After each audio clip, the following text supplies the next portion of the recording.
ba yan ang pakbet? Hindi nilaga. Nilagang pusit guys. Gagawa si ate natin yan.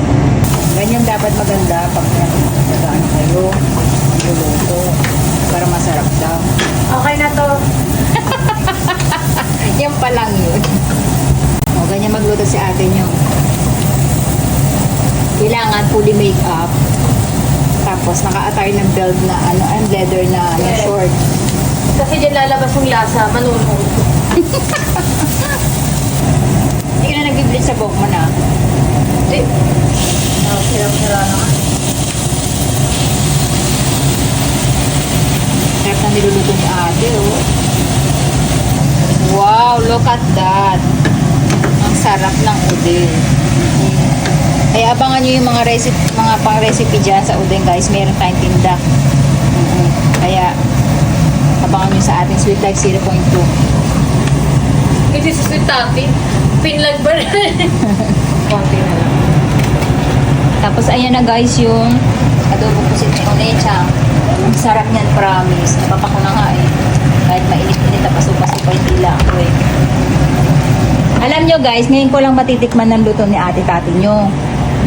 Nakatayin ba ng sisig tsaka parang... Hindi, yung ibang luto mo. Ah. Kasi dati, pagpupunta lang siya sa bahay, doon lang ako nakapagluto ng Philippine food. Pero yung pagpupunta ko sa bahay niya, usually sa labas kami ng bahay kung ayan, lumalabas, kumakain.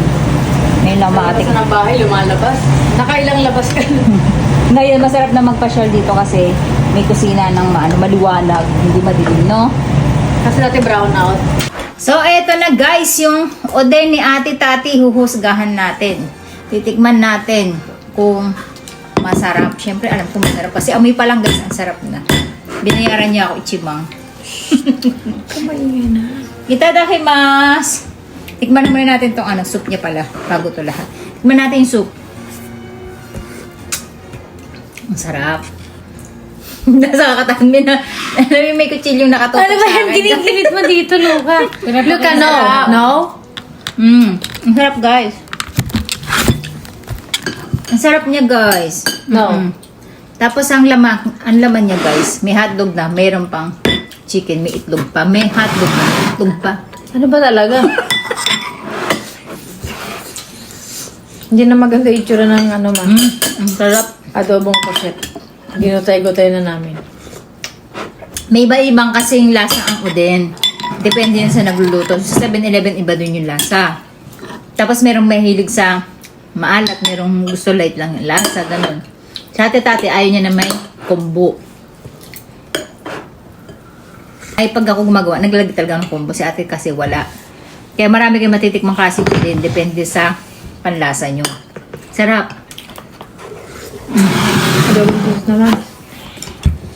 Tapos tikman natin yung adobong pusit ni ate. Nailubos na nila Aska. Muntik ako ubusan. Konti lang. Konti lang. Ayan o. Mas. Sarap ng kanin mo talaga, promise. Ingit na ingit ako sa kanin mo. Yung bahay kinukwento kay Papa. Ang kanin. Yung kanin niya, di ba malagkit-lagkit? Parang minsan umisi. Di ba? Ma, suyoy masyado yung nampura ko ah. Gusto ko nga yun. Tadakimasu guys. Sarap ng kanin ng ate-tati. Sarap. Tapos yung nampura. Oishi! Ano ba? Oishi! Oishi yun eh. Ang sarap guys. Ito ba? Seryosohin ko na muna ito. Is barbecue chicken at saka... Yung sinasabi ko, mami. Ang laki kasi ng butas. Ba't gano'n? Nafisa pa mo. Ang dami ito din niya. Ano yung lasa niya ngayon? Adobong patis. Pero walang Ayuto ay kanyan eh. First meal of the day actually. Santo kong kanin na paalat. Style yun. Para madagdagan yung kanin. May style pala yun. Akala mo yung poset madami. Pagka naluto kasi yung poset. Ba, this past few days, ito yung gustong-gusto ko niluluto, adobong Alam mo puset. sa dati mama na ako yan eh. Kasi hindi ko alam na Sarap. Galing mo. Kaya ikaw talaga maganda magsaing tsaka si Ate Akari.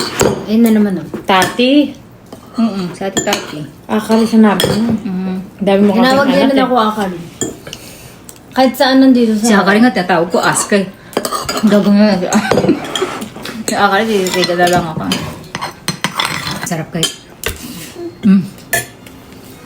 Seryoso ko naman ito. Tipid sa ulam In fairness. Sarap.